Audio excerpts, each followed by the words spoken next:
माया सत्य भी नहीं है और असत्य भी नहीं है। जब तक हम सपने से नहीं जगते, जब तक दुख दूर नहीं होता।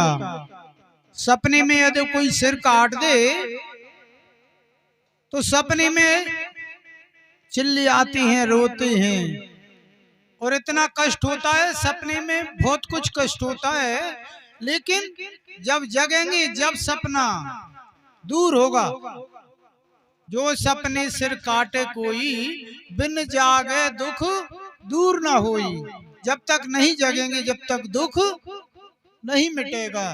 तो ये माया सत्य भी नहीं है और असत्य भी नहीं है।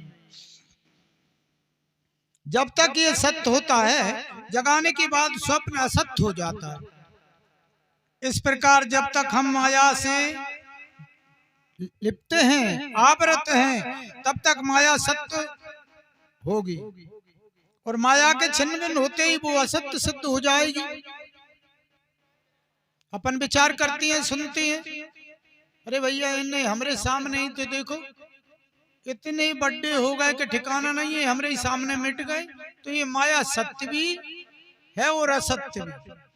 मिट गई तो असत्य हो गई, जुड़ गई तो सत्य है।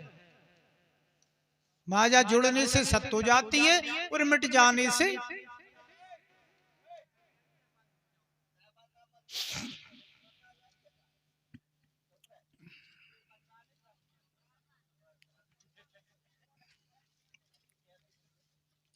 तो माया एक ऐसी है और माया सबको नचाती है। अच्छे अच्छे भटक गए माया के चक्कर में। नारद जी जैसे भटक गए, ब्रह्मा विष्णु भटक गए, शंकर जी भटक गए। ये माया का ही तो चक्कर है कि अपनी पत्नियों के कहने से और माता अनसुईया के पास जाके फंस गए, 6-6 महीना के बना दे। सती में इतना सत्य होता है कि भी कुछ भी कर सकती है। खुशी रहो, बैठ जाओ। अभी बालक हैं, फिर जवानी आ जाएगी, थोड़े दिन बाद जवानी भी ढल जाएगी, बुढ़ापा। तो बुढ़ापे में कुछ नहीं हो पाएगा। बुढ़ापे में तो बस एक ही संस्कार बाकी रह जाएगा। इसलिए भगवान से प्रेम पहले से करो, आदत डालो। अगर आदत नहीं है तो अंत समय में थोड़ी राम नाम आते। अंत समय में राम का नाम आना बहुत मुश्किल है। अगर आदत है तो जरूर आएगा। आदत पहले से डालना पड़ेगी। तो भगवान से प्रेम तो करना पड़ेगा। यदि भगवान की इच्छा से तुम्हारी इच्छा अलग होगी तो प्रभु के साथ प्रेम हो नहीं पाएगा। अपनी इच्छा का त्याग कर दो, भगवान की इच्छा में अपनी इच्छा मिला दो तो प्रेम हो जाएगा। कि जो भगवान कर रहे हैं वो भी अच्छा है, करेंगे वो भी अच्छा है, और जो हो गया वो भी सब अच्छा है। भगवान की इच्छा है, अपन से कुछ होने वाला भी नहीं। भक्त अपनी इच्छा को भगवान की इच्छा के साथ मिला देते हैं। आत्मा प्रभु प्रेम से जीत लेते हैं और प्रेम करने से तो भगवान बस में भी हो जाते हैं। प्रेम से ही भगवान बस में होते हैं। ऐसी प्रेम कथा का ही दामोदर लीला में वर्णन है। भागवत में जहां जहां बताया है भगवान से प्रेम, वो ऐसी लीला बताई है। सुखदेव जी वर्णन कर रहे हैं, राजन अब आगे सुनो। गोपियों ने कन्हैया का नाम माखन चोर रख दिया। ये माखन चोर, यशोदा को तो ये बात अखरने लगी, मेरे मोड़ा से चोर कंगी। तो फिर बुरी तो लगेगी कि मेरे मोड़ा से चोर कह रही हैं जी। मैया को अखरने लगी बात, तो अपने लाला से आग्रह किया, लाला तू किसी के घर मत जाना, ये अच्छा बुरा बोलती है। घर का माखन नहीं खाने को कोई रोकेगा, घर का माखन खाना, बाहर का माखन नहीं खाएगा तू। कन्हैया बोला, मैया अगर रोज रोज में इतना माखन खाऊंगा तो अपने घर का माखन कम हो जाएगा, इसलिए मैं कमा कर खा लेता हूँ। कन्हैया तो चतुर था, मैया बातों लगा दिया कि मैया मैं रोज रोज खाऊंगा तो अपना माखन कम हो जाएगा, इसलिए बाहर का खाने में मजा आता है। मैं तो बाहर से कमा लेता हूं मैया। गोपियों के माखन में प्रेम प्रेम है, प्रेम में होती है मिठास। गोपियों का माखन मीठा लगता है, जहाँ प्रेम होता है वह मिठास होती है। यशोदा जी ने सोचा घर का काम काज नौकर चाकर करते हैं, हो सकता है कन्हैया उनके हाथ का ना खाता हो, तो अब इसे दधी मंथन करके मैं ही खवाऊंगी। तो भैया खुद अपने हाथों से मंथन कर रही, दही पिलो रही, पीला घाघरा है, कानों में कुंडल है, मैया चूर चूर हो गई, भांते भांते मैया चूर चूर पसीना में। तो भगवान की भक्ति में यदि पसीना आ जाए तो समझ लो कि कन्हैया भी प्रसन्न हो जाएगा। मैया पसीना में चूर चूर। प्रातः काल में स्नान आदि कार्य से निवृत्त होकर पीला वस्त्र पहनकर यशोदा जी दधी मंथन कर रही। यशोदा जी कन्हैया के लिए कह रही है, सो काम में भक्ति भी बन जाती है। कन्हैया का ध्यान कर रही थी माता यशोदा, तो वो भक्ति भी हो रही है। भगवान का ध्यान ऐसा नहीं है कि तुम नाम राम राम राम राम भजने से ही नहीं, राम को मन में हृदय में बसाकर काम करोगे तो वो भी भक्ति है। हमें प्रत्येक व्यवहार को भक्ति में बनाना पड़ेगा। घर में झाड़ू बुहारी करना भक्ति है, क्योंकि हमारा घर ठाकुर जी का ही तो है।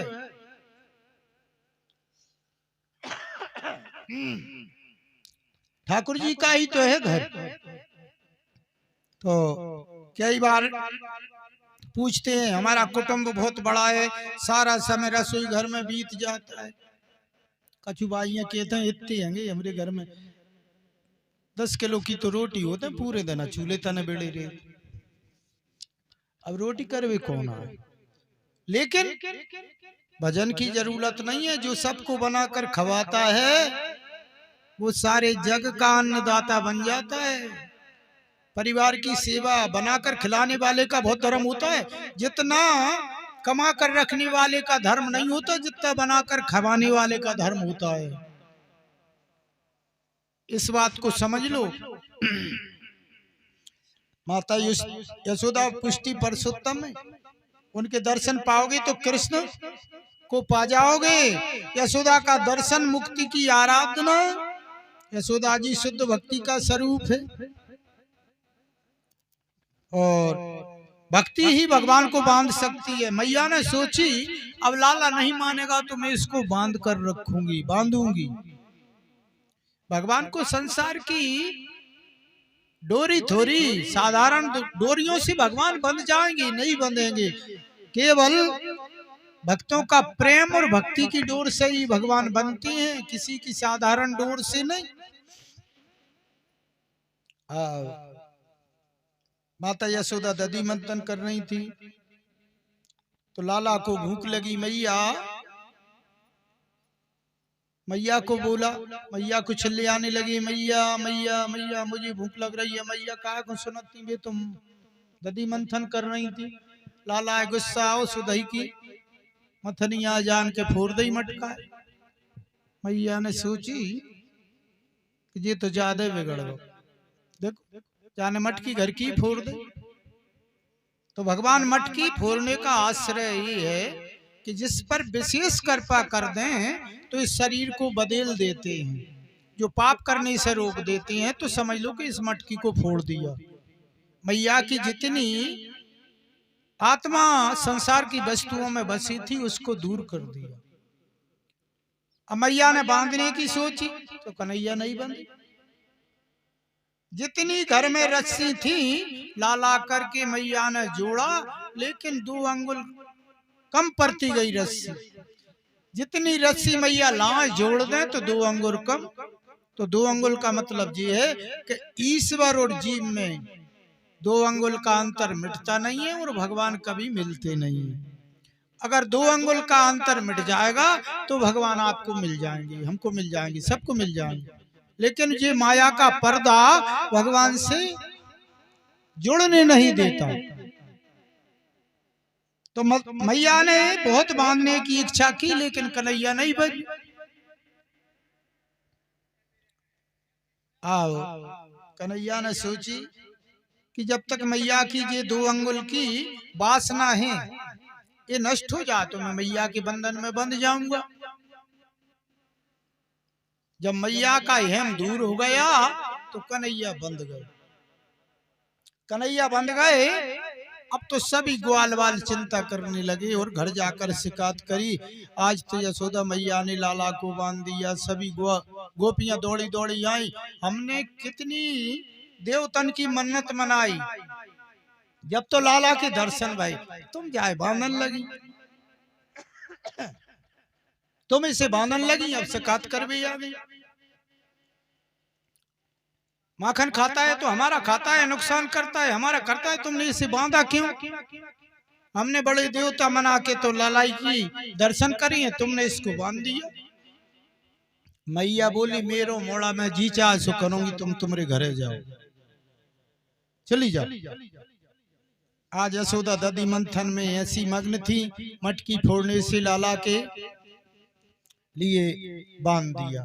तो ये माया ऐसी है, सबको नचा देती है। और माता यशोदा तो अपने दान धर्म से ही लाला के दर्शन कर पाई और बेटा बना पाई। ये पूर्व जन्म का सत्संग है।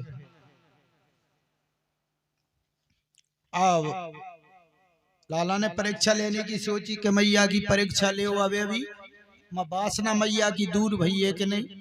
तो एक गंगी नाम की गाय थी, उसी का दूध पीते थे कन्हैया। मैया ने दूध गर्म करने रख दिया, दूध गर्म होने रख दिया। तो अब लाला ने सोची अगर मुझे मैया नीचे उतार कर बैठा कर भगेगी दूध को उठाने के लिए तो समझ लूंगा कि अब तो मैया की संसार की वस्तुओं में आत्मा फंसी है। अब लाला गोदी में स्तनपान कर रहा था, इधर दूध उफनने लगा। तो मैया ने तो ये सोची कि ये लाला गंगी नाम के गाय का दूध पीता है और किसी का नहीं, तो ये दूध उफन गया तो लाला भूखा रहेगा। मैया दूध को उठाने गई।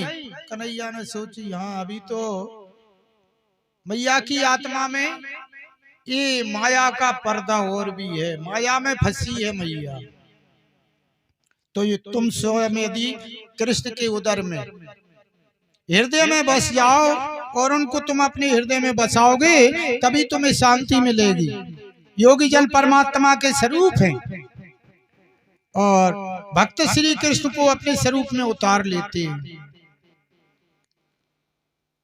दोनों मार्ग एक हैं। यदि यशोदा कृष्ण को बहुत स्तनपान कराएगी तो भूख नहीं रहेगी और वे मेरा आहार नहीं करेंगे। यदि भगवान सेवा में नहीं कर पाऊंगी तो मेरा आस्ति तत्व व्यर्थ चला जाएगा। अगर भगवान की सेवा पूजा नहीं करी तो ये जीवन व्यर्थ में चला जाएगा। मुझे तो अग्नि में कूद कर अपना